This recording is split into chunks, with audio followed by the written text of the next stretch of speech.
Hey you, ever wondered if Vlad the Impaler's terrifying legend is just a myth?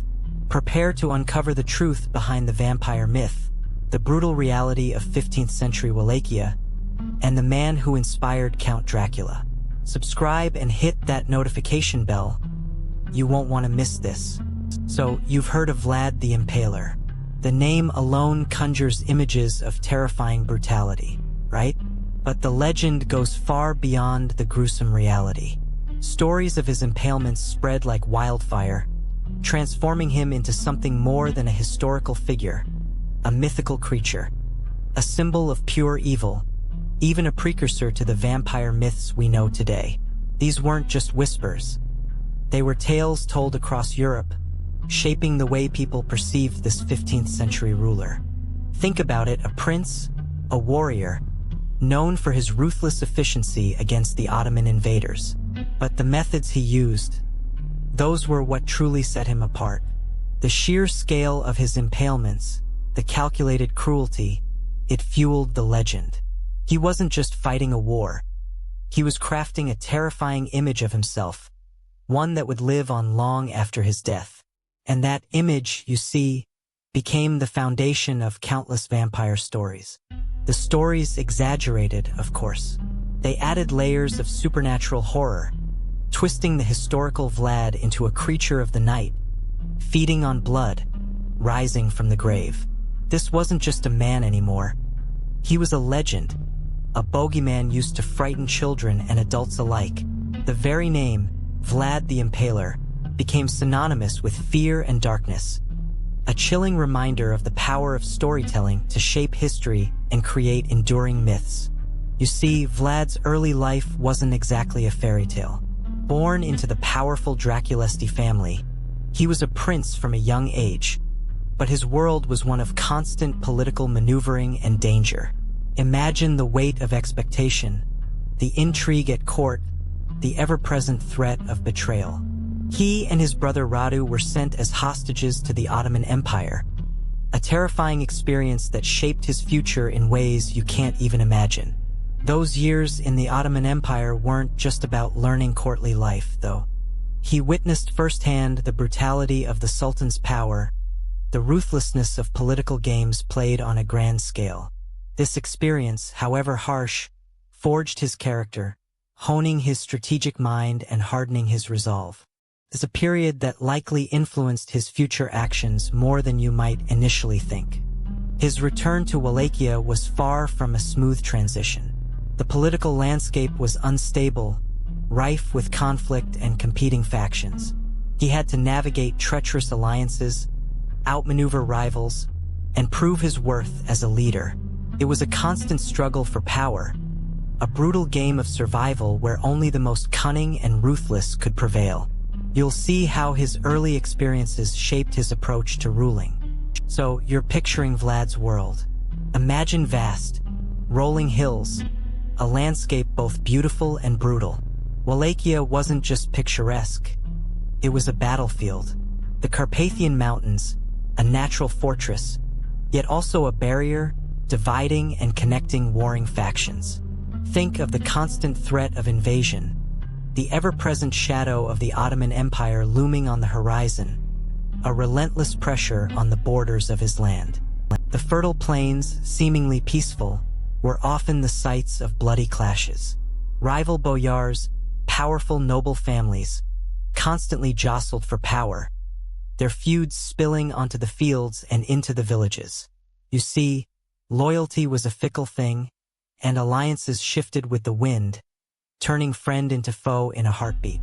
This constant instability shaped Vlad, forging him in the fires of conflict. And then there were the Ottomans. Their presence was a constant, suffocating weight. Their incursions, their demands for tribute, their relentless expansion. All of this was a defining feature of Wallachian life. The threat of Ottoman conquest hung heavy in the air, a dark cloud constantly threatening to engulf the land. This was the world Vlad inherited, a world of constant struggle, where survival demanded ruthlessness and cunning. So those Carpathian Mountains, they weren't just a pretty backdrop. They were a border, a constantly shifting line between Wallachia and the Ottoman Empire, a vast, powerful force constantly encroaching on Vlad's land. You could feel the empire's shadow stretching across the plains, a chilling presence that defined every aspect of Wallachian life. Think about it. Every decision Vlad made, every battle he fought, was shaped by the ever-present threat of Ottoman invasion. The Ottomans weren't just a military threat, they were a cultural and religious one too. Their influence seeped into every corner of the region, impacting trade, politics, and even the daily lives of ordinary people. Imagine the constant tension, the fear of raids, the uncertainty of the future. This wasn't a distant war. It was a war on your doorstep, a relentless pressure that shaped Vlad's reign and the fate of his people. For Vlad, the Ottomans weren't just an enemy. They were a constant challenge, a test of his leadership and his will. He needed to balance the need to defend his land against their overwhelming power with the need to maintain some level of diplomacy to avoid complete annihilation. It was a precarious dance on the edge of a knife, a constant struggle for survival against a force that seemed almost invincible. You'll see how this struggle shaped him, and how it ultimately contributed to the legends that surround his name. So, the Ottomans were breathing down Wallachia's neck. You see, young Vlad, barely a man, was thrust onto the throne. His father, Vlad Dracula, had been assassinated, leaving a power vacuum ripe for exploitation. Vlad III, barely out of his teens, inherited not just a kingdom, but a war. His first act was consolidating power, a task that involved brutal efficiency and ruthless pragmatism. He needed to show the boyars, the powerful nobles, who was in charge. His methods weren't subtle. Betrayal was met with swift and brutal punishment. Those who dared oppose him found themselves impaled, a gruesome spectacle meant to send a chilling message to anyone considering a similar fate. Heads rolled literally as Vlad established his authority. The Carpathian Mountains watched silently as the new prince carved his bloody path to absolute control. This wasn't just about power, it was about survival. The Ottoman threat loomed large, and Vlad needed a unified Wallachia to resist. His brutality, while horrifying, served a strategic purpose: to eliminate internal strife and present a united front against the encroaching empire. He knew that weakness invited conquest, and he intended to make Wallachia anything but weak. This was the brutal beginning of his reign, a reign etched in blood and forged in fire. So, the Ottoman threat. And how did young Vlad respond? With a brutality that would become legendary. You see, impalement wasn't just a method of execution. It was a calculated act of terror, a public display designed to instill fear and maintain control.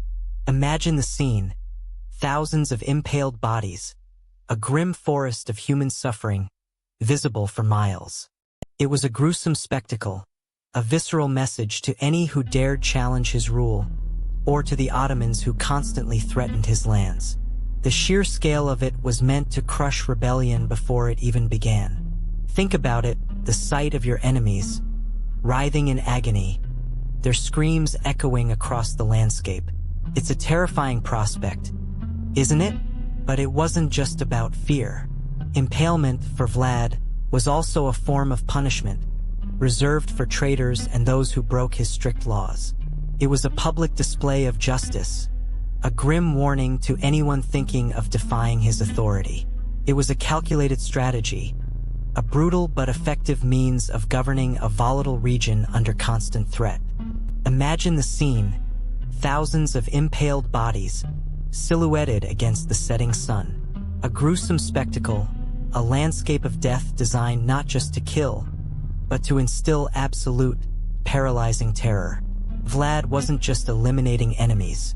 He was crafting a terrifying legend, one that would spread like wildfire through the Ottoman Empire and beyond. This wasn't just warfare. It was psychological warfare on a monumental scale. Think about the impact on the Ottoman soldiers. They weren't just facing a powerful army. They were confronting a nightmare made flesh. The sheer horror of Vlad's methods would sap their morale, spreading fear and uncertainty through their ranks. The stories of his cruelty would precede him, turning potential allies into fearful enemies long before a battle was even joined. Vlad understood that fear is a weapon as potent as any sword. He used impalement not just to punish, but to control, to break the will of his enemies before they even raised a weapon. The psychological effect of his actions was far-reaching, extending beyond the battlefield to influence the political landscape of the region. He was playing a deadly game of terror, and he played it masterfully. That terror, you see, was a weapon in itself. Vlad wasn't just interested in winning battles. He aimed to break the enemy's will before they even engaged. His tactics weren't just brutal.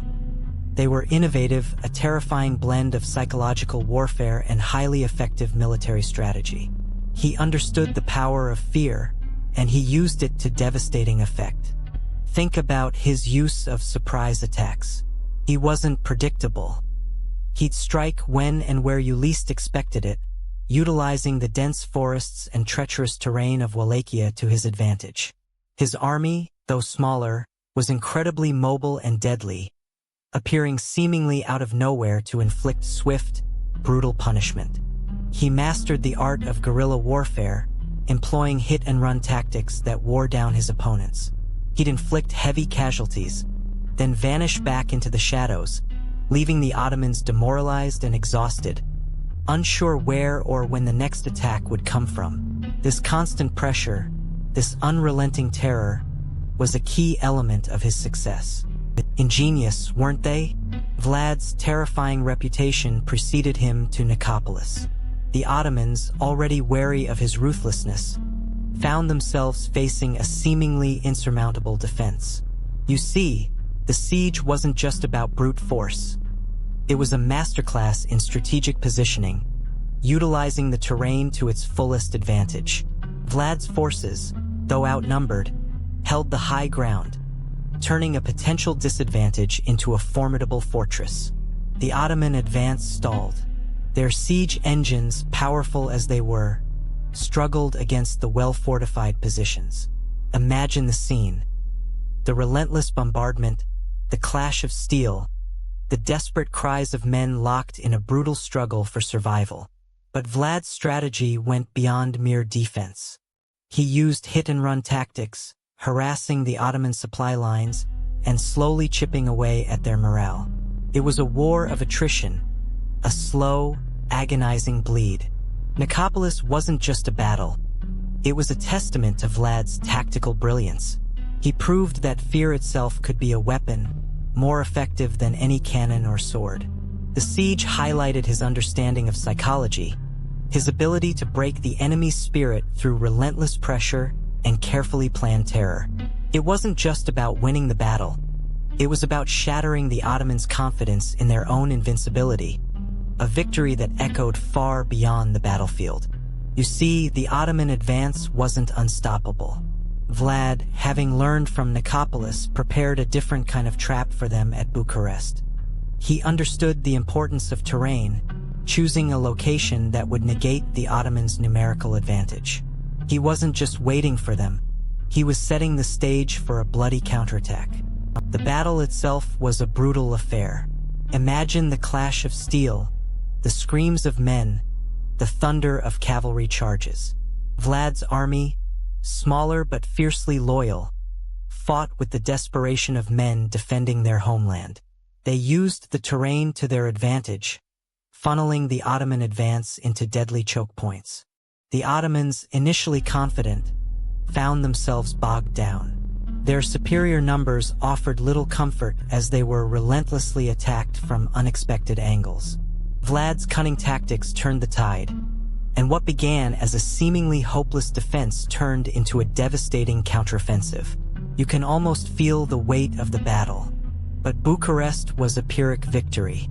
The Ottomans, enraged, eventually overwhelmed Vlad's forces. You were captured, a high-value prisoner paraded through the streets of Adrianople, the capital of the Ottoman Empire. Imagine the crowds, the jeers, the weight of defeat pressing down on you. The Sultan, Mem II, a man known for his ruthlessness and cunning, now held you captive. Your imprisonment wasn't a simple matter of being locked in a dungeon. It was a calculated move by Memd. He wanted to use you, to study you, to understand the mind of the man who had dared to defy him. You were kept in relative comfort, but under constant surveillance, a gilded cage designed to break your spirit. You were subjected to psychological games, subtle pressure, a slow erosion of your will. Years passed.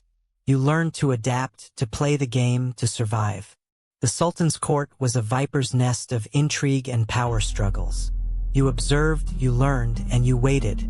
Your captivity was a crucible, forging you into something new, even more dangerous than before.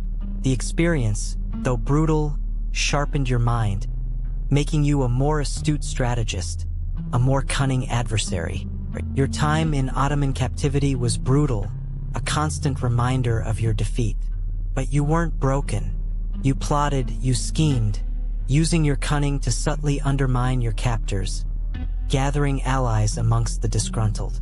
News from Wallachia reached you, a power vacuum, internal struggles and opportunity. Your escape was daring, a risky gamble involving bribed guards and a moonless night. You returned to Wallachia not as a conquering hero, but as a shadow, a whisper in the wind.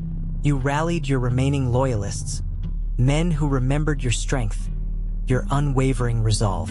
Word of your return spread like wildfire, igniting a rebellion against the weak pretenders vying for your throne. The fight was far from over, but you had a fighting chance. Battles raged across the land. You fought with the ferocity of a cornered wolf, your army growing with each victory. The pretenders, weakened by infighting and lacking your charisma, fell one by one. You recaptured key cities, each victory bringing you closer to reclaiming your rightful place on the throne. The fight was bloody, but your determination was unshakable. Your escape from Ottoman captivity was a whirlwind of clandestine meetings and daring maneuvers. You leveraged your newfound alliances, carefully cultivated during your imprisonment, to regain your power. The whispers of your return spread like wildfire, a beacon of hope for those who longed for a strong ruler, a leader who wouldn't bow to the Sultan's will. Your army, though smaller than before, was fiercely loyal, their hearts fueled by your legendary reputation and the promise of a Wallachia free from foreign rule. The consolidation of power wasn't easy. Boyars, ambitious nobles who had collaborated with the Ottomans during your absence, challenged your authority. You dealt with them swiftly and decisively, restoring order through a combination of shrewd diplomacy and, when necessary, brutal force. Betrayal was met with swift and merciless punishment, a stark reminder of who held true power in Wallachia. Your actions, though harsh, solidified your position. But your reign wasn't solely defined by internal struggles. The Ottoman Empire remained a constant threat, its shadow looming over your newly restored kingdom. You knew that true independence required more than just reclaiming your throne. It demanded a strategic approach, a constant vigilance against the ever-present danger of renewed Ottoman aggression. You began fortifying Wallachia's defenses, strengthening alliances with neighboring powers, and preparing for the inevitable conflict. Your reclaimed throne was a precarious perch. The whispers of betrayal, once a distant hum, now echoed in the very stones of your castle. You knew the risk, the constant threat hanging over your head like a poisoned dagger. But you were Vlad, and you wouldn't back down. The night of the raid arrived under a sky choked with storm clouds, mirroring the tempest brewing within your court. The sounds of approaching footsteps, muffled by the downpour, sent a shiver down your spine. You recognized the gait of your supposed allies, those you trusted with your life. Their sudden appearance under the cover of darkness, their faces obscured by shadows, spoke volumes. This wasn't a friendly visit. The fight was brutal, swift, and merciless. Steel clashed against steel in a furious ballet of death. You fought with the ferocity of a cornered wolf, your every movement precise, deadly. Each swing of your sword was a testament to your survival instincts, a desperate dance between life and death. The screams of your enemies mingled with the roar of the storm. By dawn, the courtyard was silent, drenched in blood and rain. The bodies of your betrayers lay scattered around you, a grim testament to your victory. But the victory tasted like ash in your mouth. The night had claimed its price, leaving you scarred, both physically and emotionally. Your trust, once freely given, was now a shattered relic. That throne, you see, wasn't just coveted by foreign powers. Boyars, the powerful noblemen within your own court, plotted constantly. Their whispers of discontent slithered through the castle halls, each a potential dagger aimed at your heart. They resented your ruthless methods, your unwavering power, and your defiance of their traditional influence. You knew their loyalty was as fragile as a spider's web, easily broken by the slightest breeze of opportunity. The Ottoman Empire, your ever-present nemesis, loomed large on the horizon. Sultan Mehmed II, a shrewd and ruthless ruler himself, watched your every move, waiting for the opportune moment to strike. His armies were a constant threat, their presence a heavy weight pressing down on your already fragile reign. The border skirmishes were escalating, each clash a prelude to a much larger conflict. These internal and external pressures threatened to crush you. You were caught in a vice, your every move scrutinized, every decision fraught with peril. The Boyars plotted rebellion, while the Ottomans sharpened their swords, eager to reclaim Wallachia. Your reign, built on blood and iron, now teetered on the brink of collapse. Survival, you knew, demanded cunning, ruthlessness, and perhaps a touch of luck. Those Boyars, you see, weren't just disgruntled nobles. They were powerful landowners, controlling vast swathes of Wallachia. Their wealth rivaled, and sometimes surpassed, even Vlad's own. They held sway over their serfs, collecting taxes and commanding armies that could easily be turned against him. Their loyalty was a fragile thing, bought and sold with promises and threats, constantly shifting like the sands of the Danube. Their influence extended far beyond their estates. They held key positions in Vlad's court, acting as advisors, generals, and even judges. This allowed them to subtly undermine his authority, whispering doubts into the ears of his other advisors, manipulating laws for their own benefit, and sabotaging his military campaigns. It was a slow poison, seeping into the very foundations of his rule. You might think that a ruler as ruthless as Vlad could easily crush these rebellious nobles. But the Boyars held a powerful card: their connections.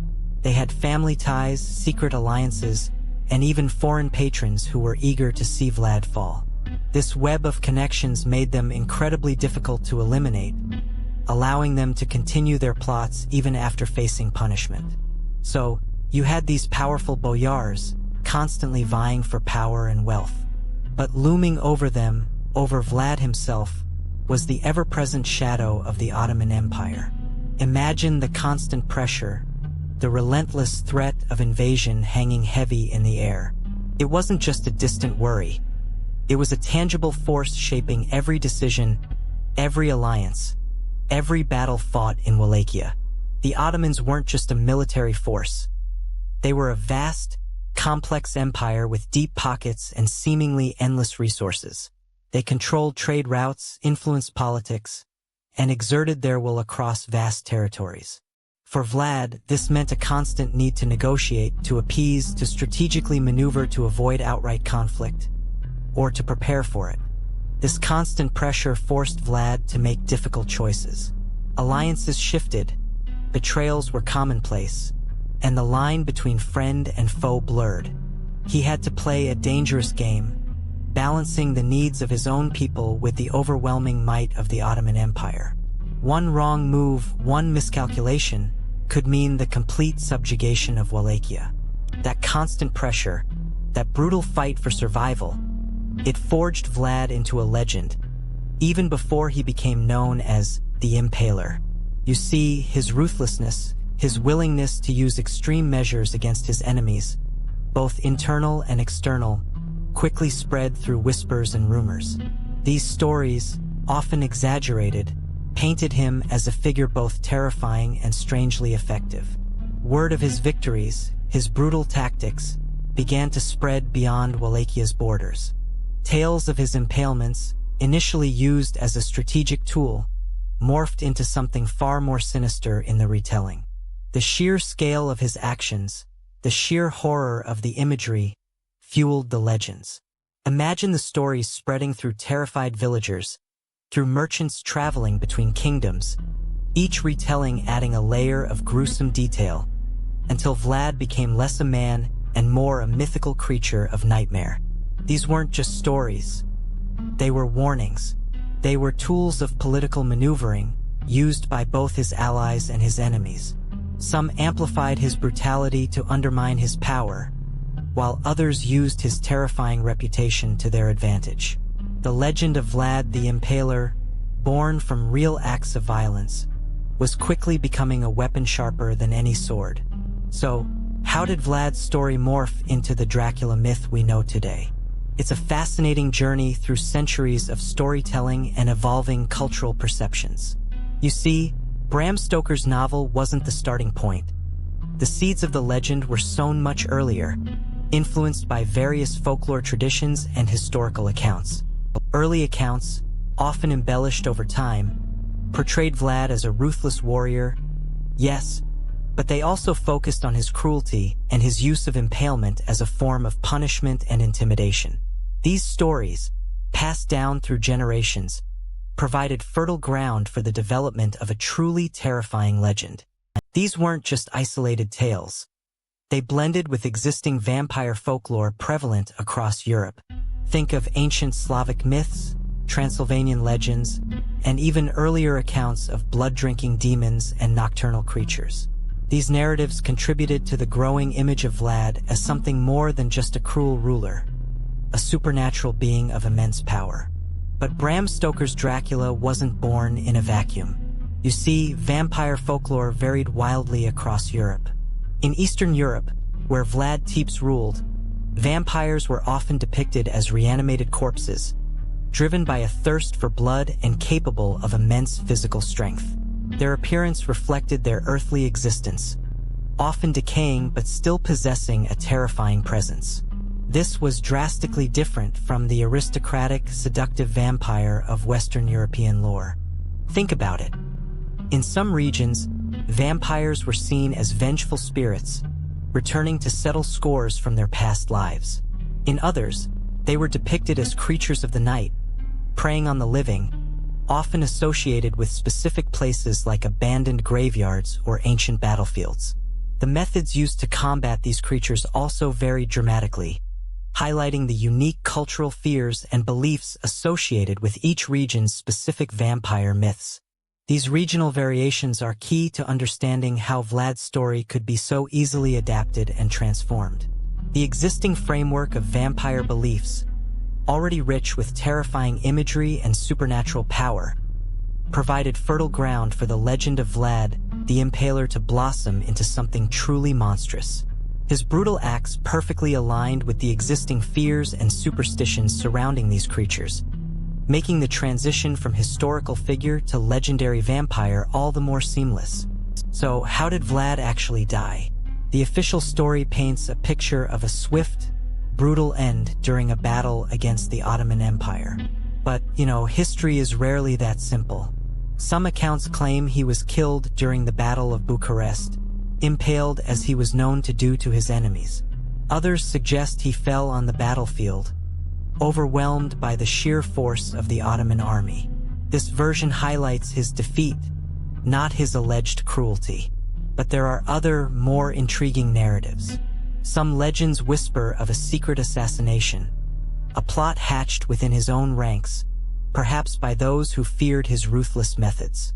Imagine a clandestine meeting in the shadows of a Wallachian castle, hushed voices plotting his demise. This version adds a layer of intrigue, transforming his death into a political thriller. Then there's the vampire myth itself intertwined with his death.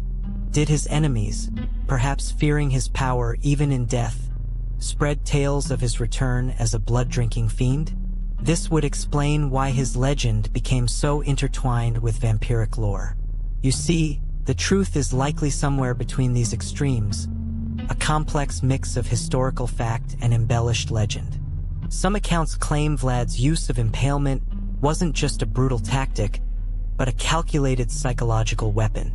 Imagine the sheer terror it must have instilled in his enemies, the horrifying image of thousands impaled, a grim landscape of suffering stretching as far as the eye could see. This wasn't just about killing. It was about breaking the will of entire armies, creating a lasting legacy of fear that extended far beyond his lifetime. Think about the impact on the civilians, the constant threat of impalement, the pervasive fear, the chilling stories passed down through generations. This created a climate of absolute terror. It's easy to see how such a brutal method of execution could shape not just the political landscape, but the very psyche of the people of Wallachia and beyond. It became a symbol of power, a legend whispered in hushed tones. Even centuries later, the image of Vlad the Impaler remains deeply disturbing. His methods, though horrific, were undeniably effective in achieving his goals, maintaining control and deterring rebellion. The psychological impact of his reign of terror continues to fascinate and horrify us, a testament to the enduring power of fear and the lasting consequences of extreme violence. You can't help but wonder, what kind of person could inflict such unimaginable suffering? So, how did Vlad's terrifying reputation spread? Word of his brutal methods didn't just travel through official channels. You see, in a time before widespread literacy, stories were passed down through oral traditions. Think about it.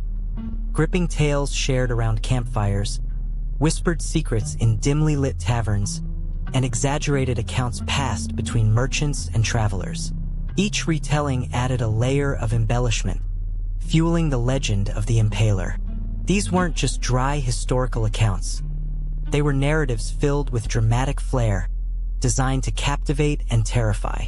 Imagine hearing about a ruler who not only defeated his enemies but did so with such unimaginable cruelty that the very thought of him sent shivers down your spine. The stories became a mix of fact and fiction, a powerful blend that imprinted Vlad's image on the collective consciousness. The oral tradition wasn't just about the facts. It was about the feeling, the impact. It was about the fear, the awe, the sense of wonder at someone who could command such power and unleash such horrific punishments. This emotional resonance is what truly fueled the legend, transforming Vlad from a historical figure into something much more legendary. So, those terrifying tales? They quickly fueled the legend. You see, long before Hollywood, Vlad's image began to take shape in literature and art. Early accounts, often penned by those who'd either encountered him directly or heard first-hand accounts, painted a picture of a man utterly consumed by war and merciless in his punishments. These weren't objective biographies. They were narratives shaped by fear and fascination, adding layers to the already chilling stories. Think of it.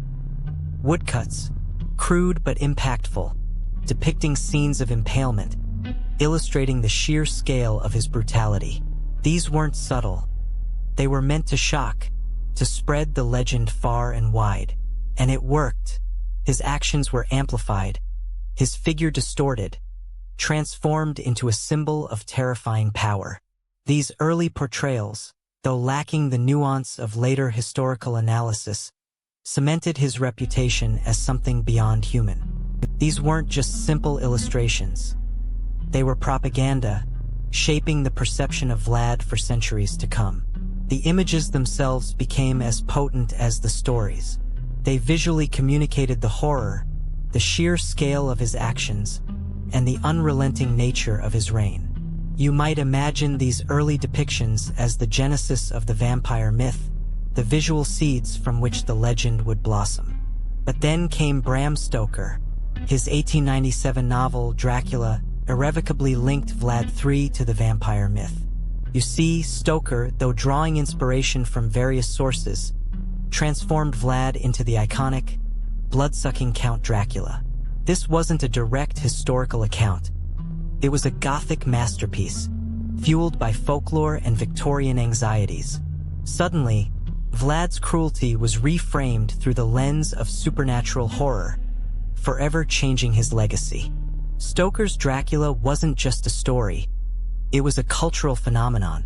It popularized many of the vampire tropes we still recognize today: the fangs, the aversion to sunlight, the hypnotic power. While Stoker didn't explicitly claim his count was Vlad, the similarities were striking enough to cement the connection in the public imagination.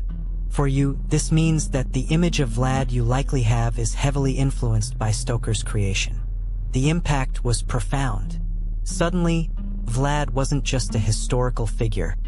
He was a terrifying monster, a creature of myth and legend. This fictionalized portrayal overshadowed centuries of historical debate surrounding his actual life and actions. For many, the image of Vlad the Impaler is now inseparable from the seductive and sinister Count Dracula, a testament to the enduring power of Stoker's novel. Stoker's novel wasn't just a book. It was a cultural earthquake. Suddenly, Vlad wasn't just a historical figure, a controversial prince. He became a global icon, a terrifying symbol of evil, forever intertwined with the legend of the vampire. You see, Stoker's Dracula wasn't just a story. It was the birth of a modern monster, a myth that transcended borders and languages. The novel's success spawned countless adaptations, stage plays, films, radio dramas. Each iteration built upon Stoker's creation, solidifying Vlad's image as the quintessential vampire. Think about it. How many times have you encountered Vlad's name? Not in a history book, but in a horror movie or a video game. This enduring legacy continues to this day. Vlad's image, shaped by Stoker's imagination, is instantly recognizable worldwide. He's a character that transcends time and culture, a testament to the enduring power of storytelling. He's more than a historical figure now.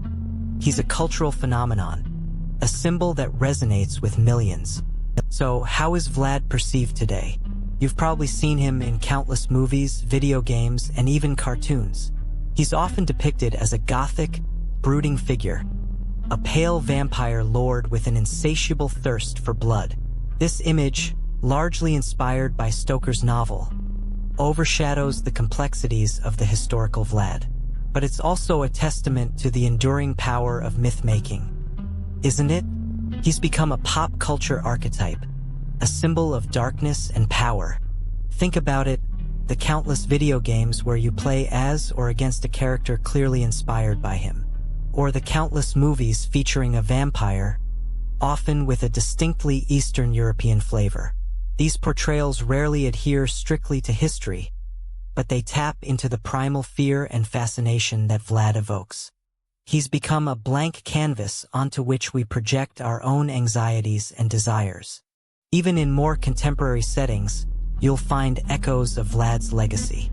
From comic books to heavy metal album covers, his image continues to resonate. The enduring appeal lies not just in the horror, but also in the ambiguity. Was he a ruthless tyrant, a cunning strategist, or something more complex? This is the question that continues to fuel his enduring presence in popular culture. But where did this vampire image come from? It's a fascinating evolution. Bram Stoker's Dracula, published in 1897, cemented many of the iconic vampire traits we know today: the fangs, the cape, the aversion to sunlight.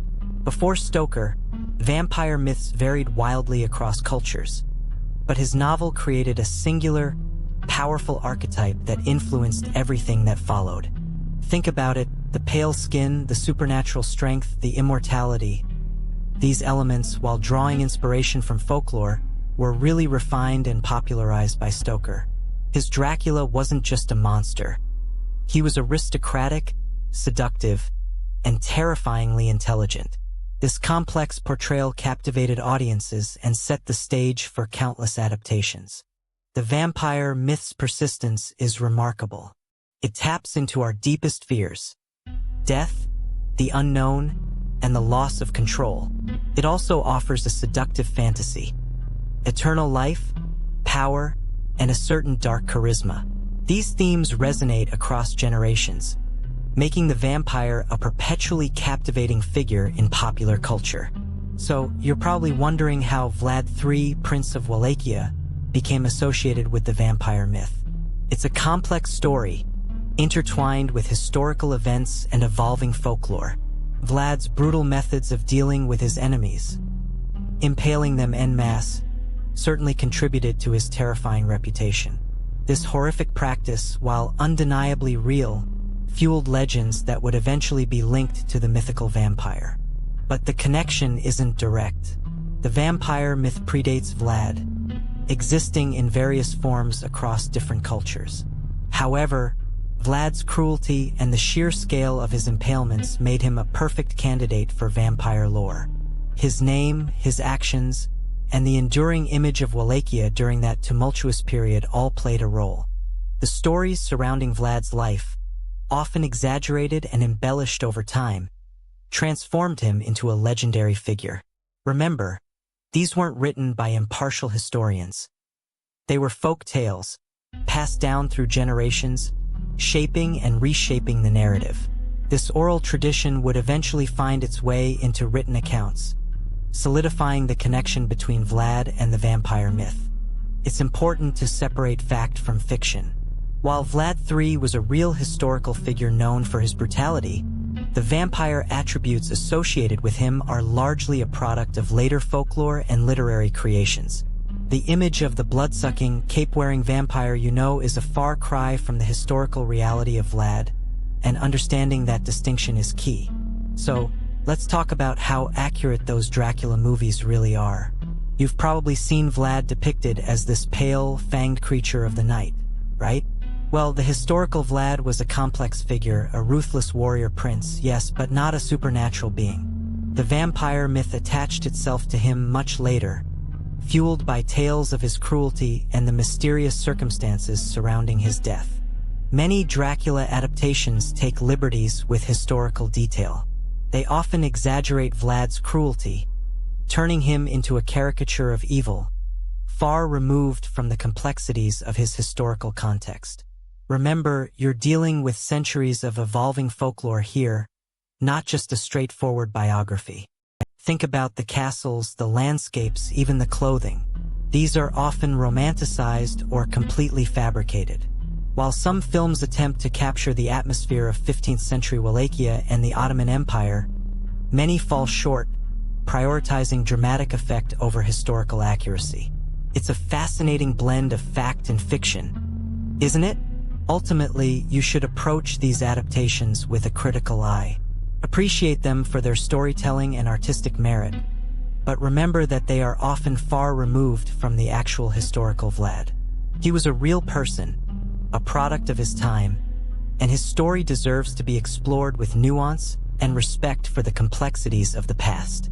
So, you think Vlad was a blood-drinking monster, right? That's the image most people have thanks to Bram Stoker. But the reality is far more nuanced. Vlad's cruelty was undeniably real, but it wasn't fueled by supernatural thirst. His actions were born of political expediency and brutal warfare in a time of constant conflict between Wallachia and the Ottoman Empire. He was fighting for survival, and his methods were, well, let's just say they weren't pretty. The whole vampire thing? Pure fiction. While his impaling methods were horrific, leaving thousands of corpses on the battlefield, there's no historical evidence suggesting he drank their blood. Think about it, the idea of a vampire lord sipping blood in the 15th century is a pretty romantic, albeit gruesome, invention. It's more likely that Vlad's reputation for extreme cruelty and his association with darkness gave rise to the myth. Another misconception is that he was solely evil. While his methods were undeniably brutal, he was also a skilled military leader fighting for the survival of his people against a much larger, more powerful enemy. He was a product of his time, operating within a system of incredibly violent warfare and political intrigue. Judging him solely through a modern lens ignores the complex historical context of 15th century Wallachia. So what was the real Vlad like? He wasn't just a mindless killer. You see, he was a complex figure, a product of his time. He was a prince, a ruler, forced to navigate the treacherous political landscape of 15th century Wallachia, constantly threatened by the Ottoman Empire. His methods were brutal, yes, but they were often seen as necessary to maintain order and protect his people. Think about the pressure he was under, a constant struggle for survival against a powerful enemy. His infamous impaling practices, while horrific, weren't unique to him. Impalement was a common form of punishment in that era, across many cultures. Vlad, however, used it on a much larger scale, employing it as a strategic tool, a brutal deterrent against rebellion and Ottoman aggression. It was a message, a terrifying display of power. But you need to understand the context. This was a desperate fight for survival, a brutal world where such acts were sadly commonplace. He wasn't just a monster.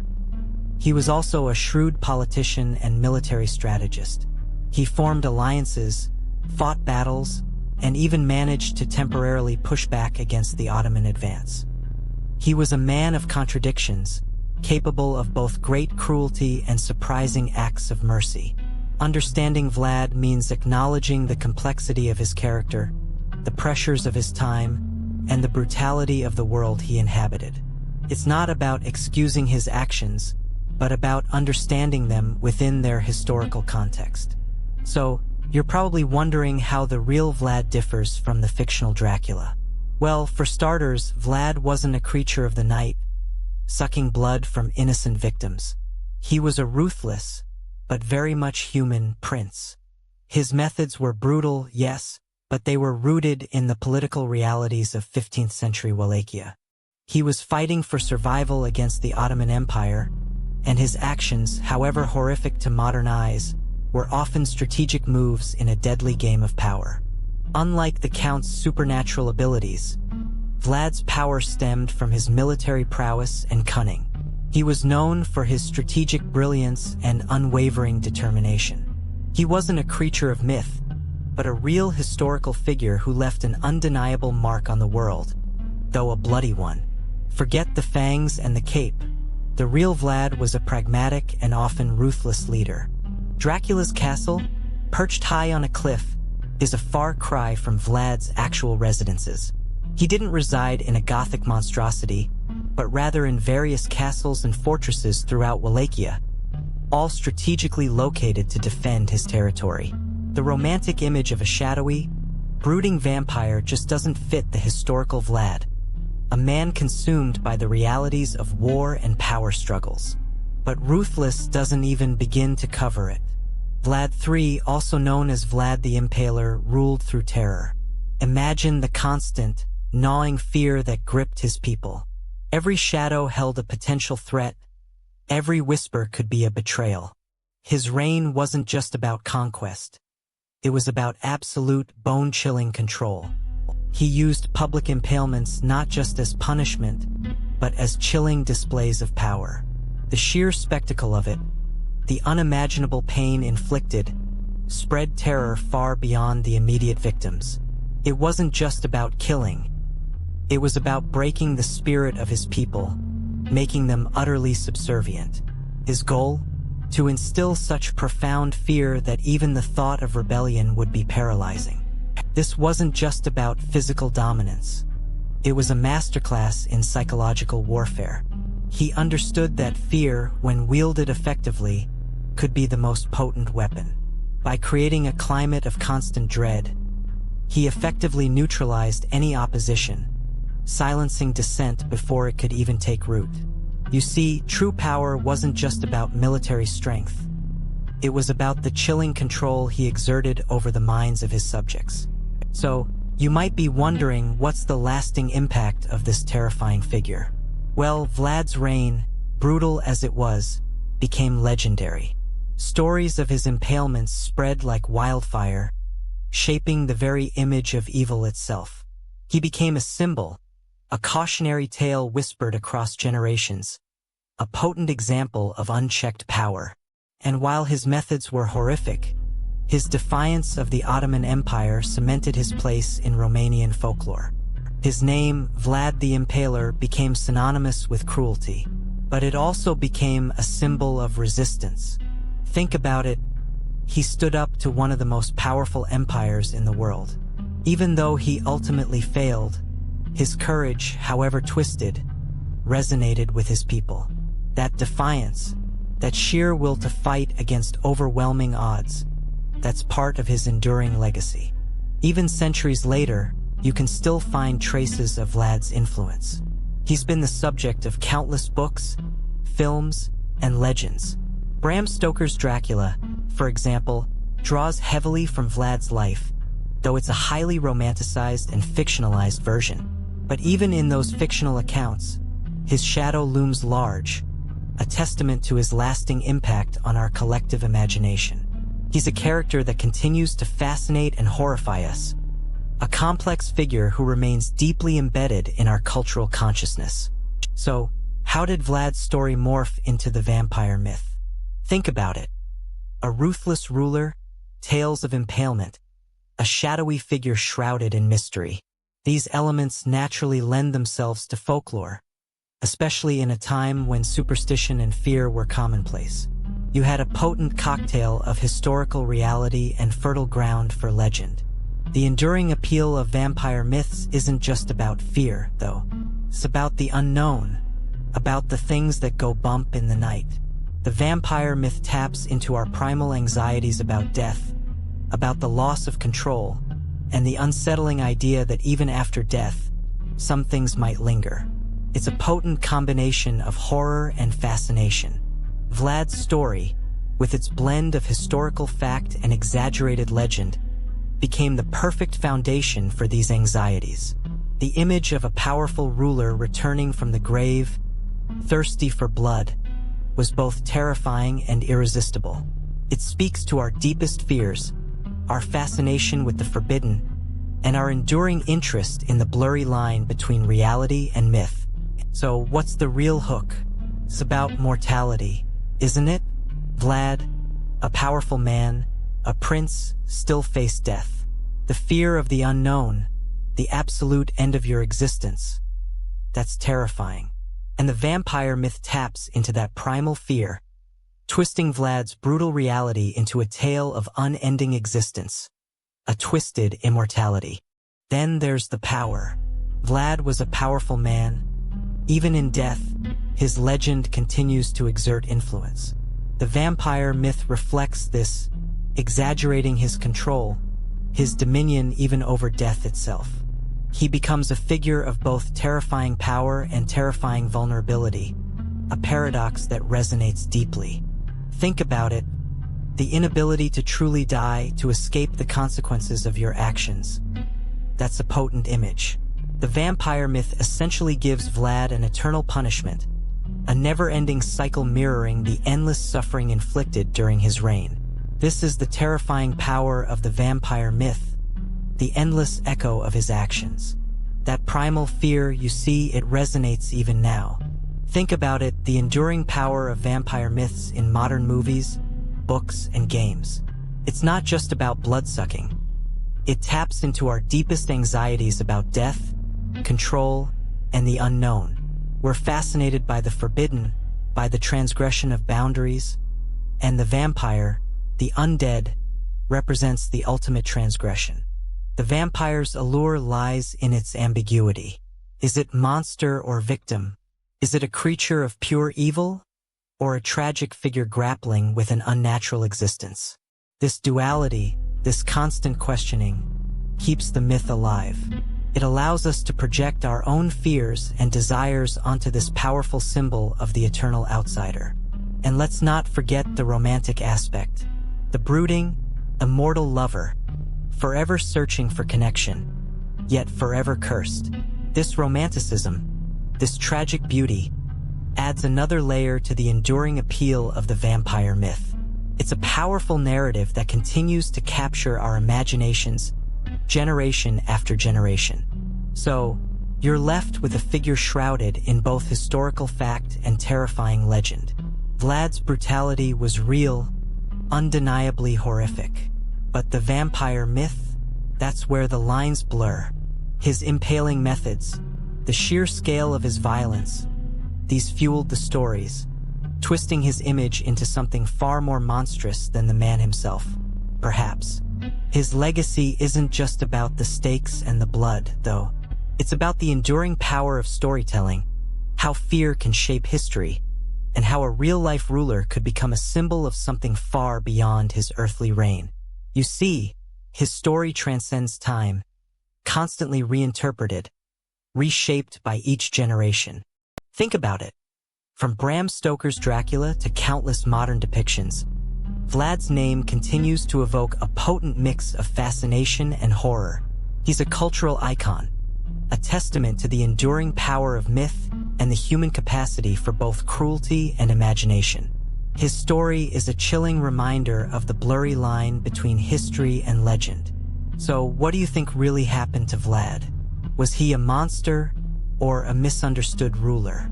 If you enjoyed this exploration of history, give it a like and subscribe for more deep dives into the past. Let me know your thoughts in the comments below.